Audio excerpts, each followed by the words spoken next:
Bom dia, moçada, tudo bem com vocês? Vamos seguindo aqui. Vou começar a apresentação para vocês. Lembrando que nós estamos falando sobre sistema digestório, né? Tá? Vamos terminar hoje o sistema digestório. Bom dia, bom dia. E tentar começar já o respiratório, tá? Mas antes da gente dar sequência de onde a gente parou, a gente dá um passinho para trás para a gente conseguir lembrar o que a gente estava trabalhando.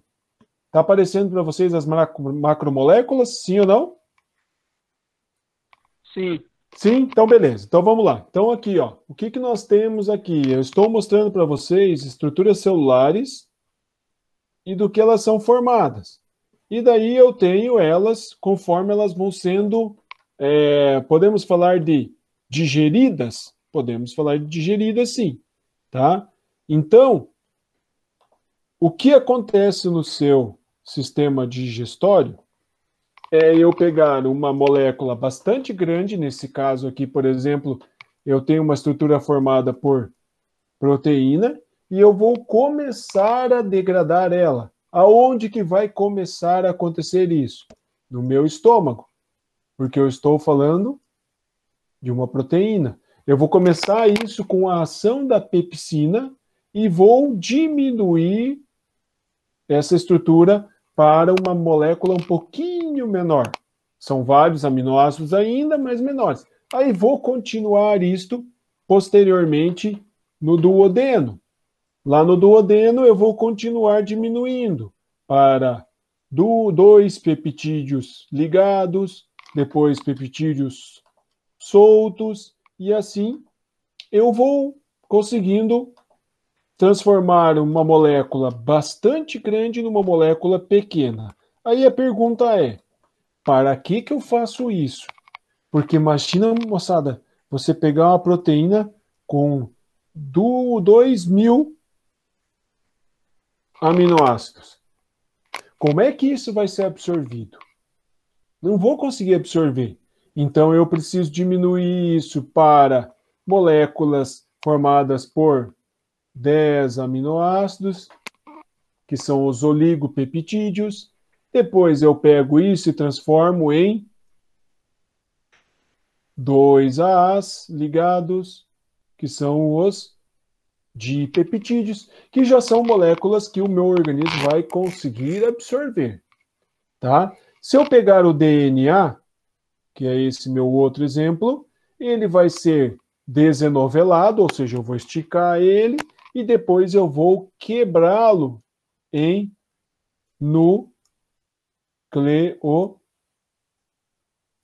nucleotídeos. Moléculas pequenas, ó. Um fósforo, uma pentose e uma base nitrogenada. Então eu vou quebrando isso em estruturas menores para eu conseguir absorver. Se eu pegar aqui, ó, novamente está mostrando para você uma proteína. Se eu pegar uma gordura formada por um monte dessas moléculas aqui, eu não vou conseguir absorver. Então, eu vou ter o derramamento de bile, a bile vai diminuir as gotinhas de gordura, para daí as enzimas chamadas de lipases fazerem a digestão dessa gordura, para daí eu pegar uma molécula bem menor para ela entrar dentro do teu organismo. Relembrando isso, lembrando o seguinte, tudo isso aqui, ó, que eu estou falando, nós estamos falando de digestão. E você vai lembrar o seguinte, a digestão, ela vai acontecer aonde? Na boca, aí ela vai continuar no estômago e depois ela vai terminar no duodeno. Certo? Então, daqui para frente, eu vou ter propriamente dito digestão? Não, eu não vou mais ter grande porcentagem de digestão. É lógico que não vai parar do nada, né, gente? Se continua tendo contato das substâncias que estão no antes chamado de bolo alimentar, depois passou para quilo e depois para quimo, eu vou continuar tendo ação das enzimas nesse bolo alimentar, que já virou um sopão bastante digerido já. Beleza? Sendo assim, então nós vamos ter o seguinte, ó. Eu estava falando até agora da primeira porção do intestino delgado, chamado de duodeno. Depois do duodeno, nós vamos entrar numa estrutura que é chamada de jejuno e ilho. Ah, só porque entrou no jejuno e ilho, vai parar toda a digestão? Não, galera, acabei de falar que não. Vai continuar, mas a grande digestão, aonde as enzimas são derramadas em grande quantidade, é na primeira porção do intestino delgado, chamado de duodeno. O jejuno e o ilho, eles são responsáveis pela absorção, tá? Essa é a responsabilidade deles, mas não vai parar completamente a digestão, não, tá? Então, o que é que eu tenho de muito importante aqui? Para vocês terem uma ideia, por exemplo, é muito difícil você determinar daqui para frente é jejuno e ilho, daqui para trás é duodeno. Tudo é muito parecido, tá? Mas o que eu encontro em grande quantidade, que foi a última coisa que a gente falou na nossa aula anterior, eu encontro em grande quantidade essas especializações do meu epitélio, da mucosa do intestino delgado, que são as vilosidades. Essas estruturas, elas servem para aumentar a absorção dos nutrientes, tá? Eles estão ali dentro, aqui como o desenho está mostrando para você, ali dentro do meu intestino. Aí eu falo assim, às vezes acontece de machucar isso. Às vezes eu como algumas coisas que fazem essas velocidades ficarem pequenas. O que vai acontecer se essas velocidades forem pouco desenvolvidas? Eu vou diminuir a capacidade que eu tenho de absorção de nutrientes. Certo? Muito bem. Uma coisa bastante importante a gente lembrar aqui é uma coisa que a gente falou lá no esôfago, nossa aula lá anterior, que é o peristaltismo. O peristaltismo. Então, o movimento peristáltico é a capacidade que a musculatura lisa tem de ir contraindo para fazer esse bolo alimentar se deslocar ao longo do tubo digestório. Então, isso também é muito importante você lembrar aqui, senão ia ficar tudo parado. E agora nós vamos para algo novo para nós, que é o intestino grosso. A gente falou rapidamente nas suas estruturas, então nós vamos trabalhar aqui agora. Então, aqui, ó, bem aqui, nesse local que eu estou mostrando para você, é a ligação do ilho,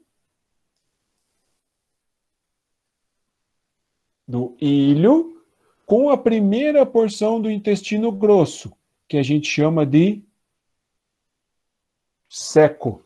Por isso essa ligação é chamada de ilho secal.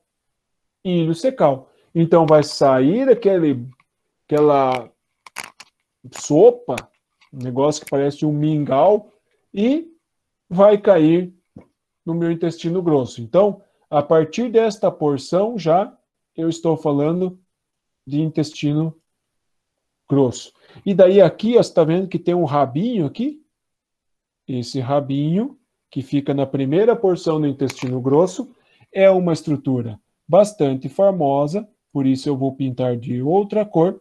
Essa estrutura bastante famosa é chamada de apêndice.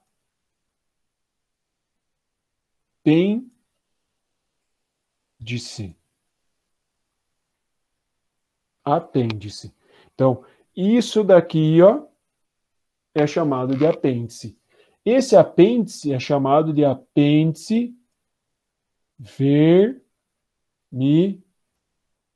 vermiforme, porque ele tem uma morfologia, um formato que lembra um verme.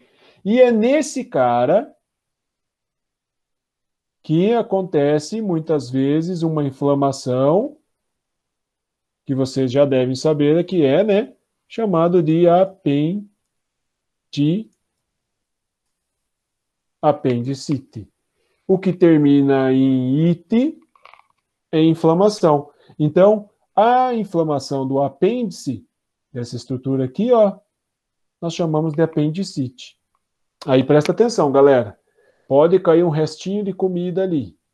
Esse restinho de comida com as bactérias começa a entrar em decomposição, produzir gases, e esse apêndice aumenta de tamanho e começa a doer.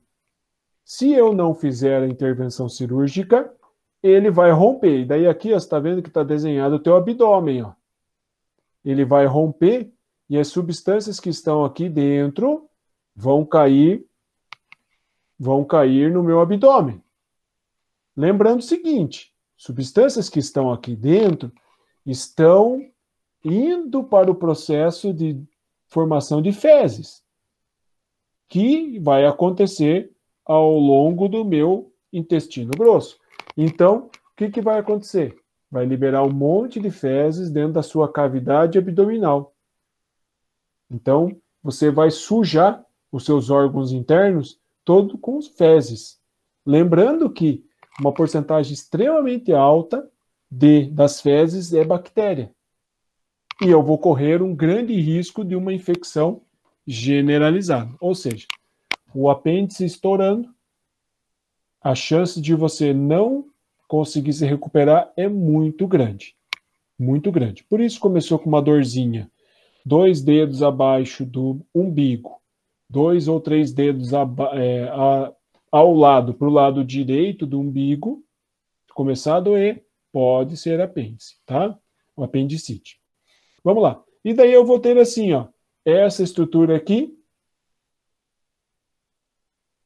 que está do meu lado direito, e eu estou subindo. Então, essa estrutura é o colo ascendente.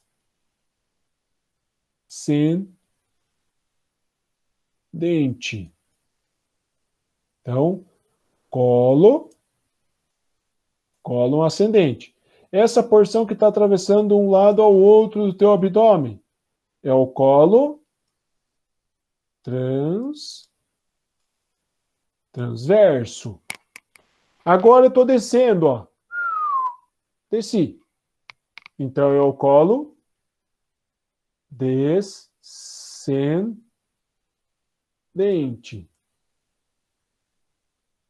E aqui eu estou fazendo uma curva, ó. Portanto, é chamado de sigmoide. E aqui embaixo, aqui eu vou apagar o amarelinho, porque vocês já devem ter anotado, e também fica gravado. Essa estrutura aqui, ó, é o reto. E o reto abre-se num músculo circular chamado de ânus. Tá ok? Beleza? Então, colo ascendente, transverso, descendente, sigmoide, reto e ânus. E aqui nessa porção do reto, nós vamos ter um reservatório, vamos dizer assim, uma dispensa, que a gente chama de ampola. A ampola retal. Tá? Essa ampola retal é para quê? É onde as fezes que já estão prontas para serem eliminadas, elas ficam armazenadas até elas estimularem o músculo circular chamado esfíncter externo do ânus. Certo? Então vamos lá. Sabendo dessas coisas, eu quero saber quais são as funções do intestino grosso. Número 1. O que acontece lá? A absorção de água. 2. Formação das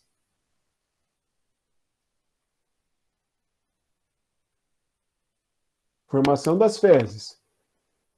3. Absorção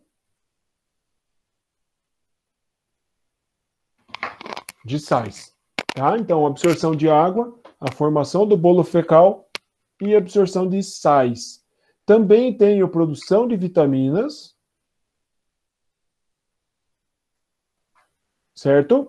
E ainda eu tenho que levar em consideração, por isso eu vou usar outra cor para marcar para vocês, e vou colocar um asterístico, que você deve levar em consideração, que nós temos uma flora bacteriana muito importante no intestino grosso. Tá? Essa flora bacteriana é uma flora que vai ajudar na digestão final e vai ajudar na produção de algumas vitaminas também. Tá? Quando há um desbalanço nessa flora intestinal, isso é muito comum quando você toma antibiótico, eu vou ter problemas intestinais.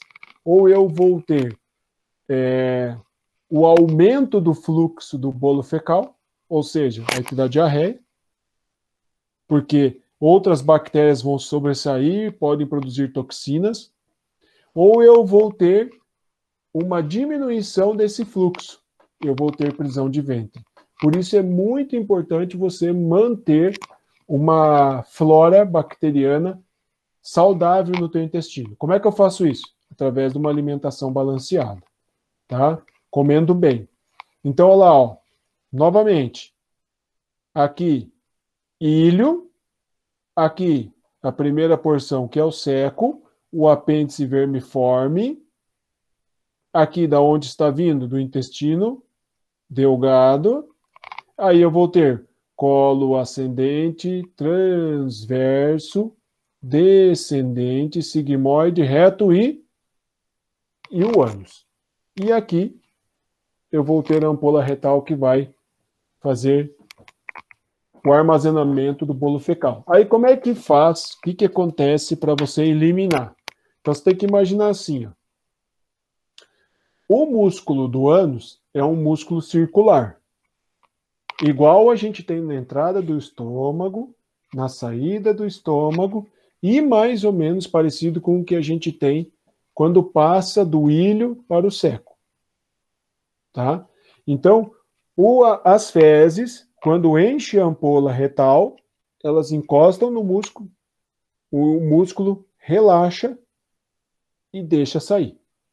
Então, tanto a entrada do alimento para o nosso estômago, passando pela cárdia, que é a válvula que segura, que faz a ligação do esôfago para o estômago, também é assim. O bolo alimentar encosta, ele abre um pouquinho e deixa passar um pouquinho, e cai no estômago.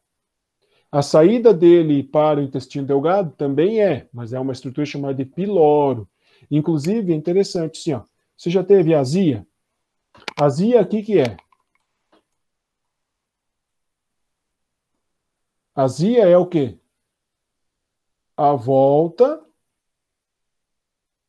do suco gástrico para o esôfago. Agora, olha lá, ó, suco gástrico, galera, pH 2. Aí você cai no esôfago. O esôfago não tem a proteção do estômago, aquele muco todo que a gente viu, a mucina, lembra? O que acontece? Esse pH 2 no esôfago queima. E vai provocar aquela sensação de queimação, porque está queimando, é ácido, que é chamada de azia. Isso acontece muito quando eu como muito rápido, isso acontece muito quando eu tomo muito líquido depois do almoço ou junto com a comida, porque eu encho o estômago, acaba voltando um pouquinho. Isso também, ó, é interessante você saber lá, ó, isso também acontece se você tiver um problema que é anatômico, chamado de hérnia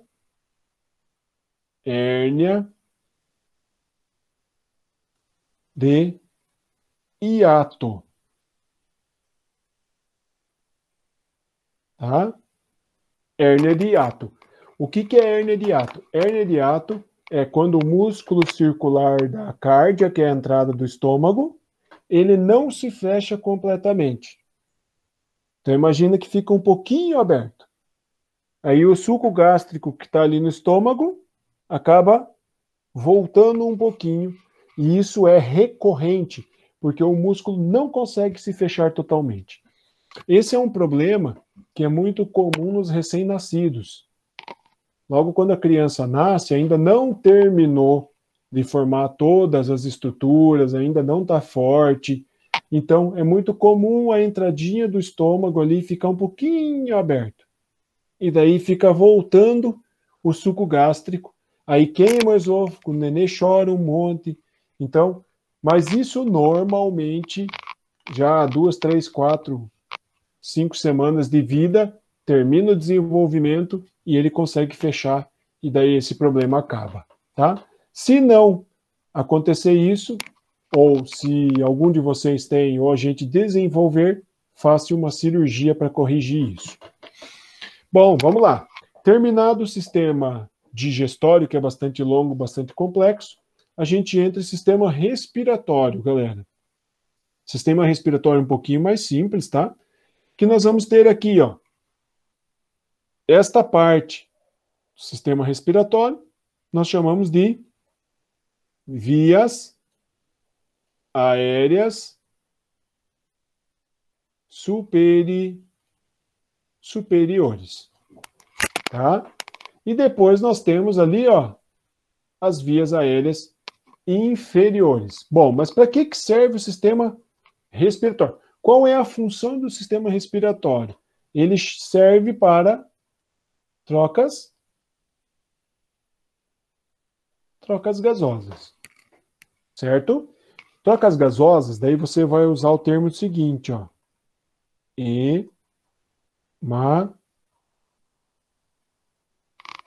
hematose, tá? Então, o sistema respiratório, ele puxa o ar para dentro dos pulmões. Lá dentro dos pulmões, dentro de uma estrutura chamada de alvéolos pulmonares, eu vou ter a troca. Vai entrar oxigênio e vai sair dióxido de carbono. Então, eu vou ter o O2 indo e o CO2 saindo. E esse processo nós chamamos de hematose, que vai acontecer nos alvéolos pulmonares.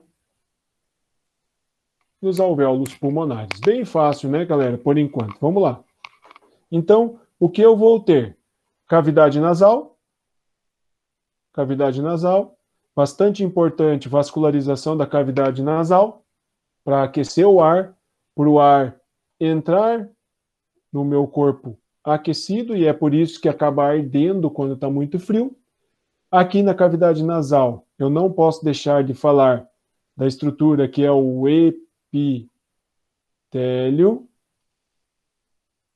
epitélio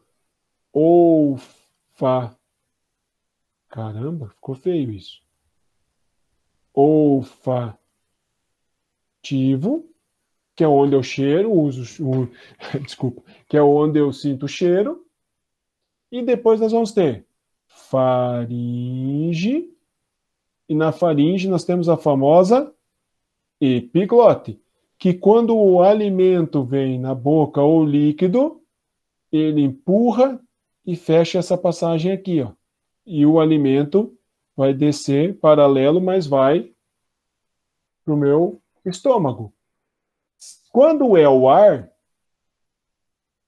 o que vai acontecer? Ele faz este caminho aqui, ó. A epiglote não fecha e ele desce, passando pela estrutura primeiro laringe, aonde estão as cordas vocais. Aí ele vai descer pela traqueia, que é um tubo com anéis cartilaginosos, exatamente para não fechar. Então existem anéis feitos de cartilagem para que esse tubo fique sempre aberto. Aí ele vai cair nessa primeira ramificação, que são os brônquios. Depois eu tenho outras ramificações, que são os bronquíolos.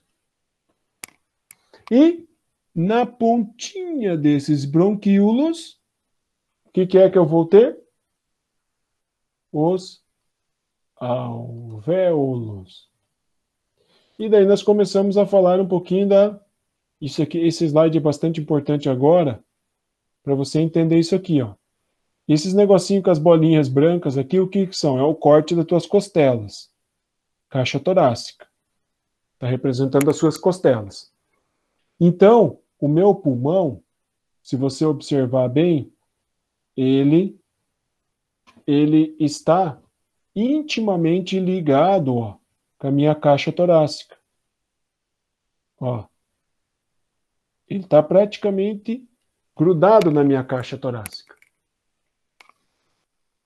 Isso é muito importante, porque como ele está praticamente grudado por tipo um líquido bastante viscoso, eu sempre gosto de falar assim, ó, você pega pega um pacotinho plástico, desses de embalar carne para pôr no freezer, por exemplo, e você põe um pouquinho de óleo dentro e daí encosta os dois lados desse plástico.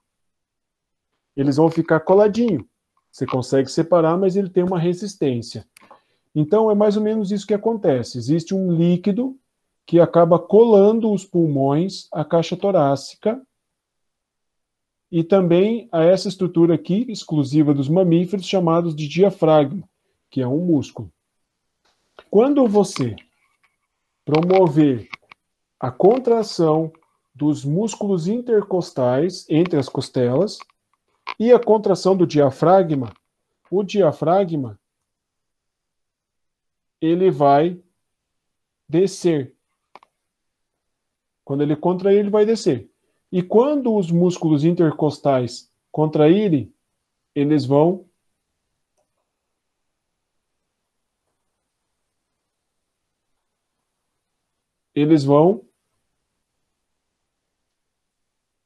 subir. Então eu vou ter uma força para baixo e as forças para cima, para os lados. Isso puxando o pulmão. Puxa os pulmões para baixo, puxa os pulmões para o lado e para cima. Com isso, o que vai acontecer com o ar? Porque a pressão interna, na inspiração, a pressão interna, deixa eu apagar aqui, a pressão interna vai ser menor. Então, na inspiração, a pressão interna em relação ao meio externo vai ser menor. Então, o ar vai entrar, vai ter uma sucção. Certo? Agora, na expiração, isso é igual a pressão interna maior. Por quê? Porque o músculo intercostal vai relaxar e vai espremer o pulmão. O diafragma vai relaxar e vai comprimir o pulmão. Comprimindo o pulmão em cima, embaixo, nas laterais, eu vou aumentar a pressão interna e o ar vai sair. Muito bem, mas tem um detalhe. Esse movimento de inspiração e expiração, ele é um movimento involuntário. Então, ele é involuntário. Certo? Ou você precisa ficar pensando para respirar? Não, não precisa ficar pensando para respirar. Você vai respirar inconscientemente, senão você não poderia dormir. Então, quem controla isso é o sistema nervoso autônomo. Uma estrutura que está pertinho do seu cérebro, mas é uma estrutura que está numa parte do sistema nervoso central chamada de tronco encefálico. Tronco encefálico, no centro respiratório. aqui no nosso pescoço. De certo modo, um pouquinho desprotegido, porque é a região que menos tem sustentação. Beleza? Então, na nossa próxima aula, a gente vai explicar isso aqui, ó, que é o que a gente estava falando ali agora, que é a hematose. Só que nós vamos explicar para que vocês fiquem espertos o que a gente chama de fisiologia, ou seja, o funcionamento, como é que o oxigênio vai entrar e como é que o dióxido de carbono vai sair. Beleza, gente? Então, espero que todo mundo esteja bem, espero que vocês continuem participando e que incentive os colegas também a participarem, porque isso aqui realmente é feito para vocês, tá? Alguém tem alguma dúvida, quer perguntar alguma coisa?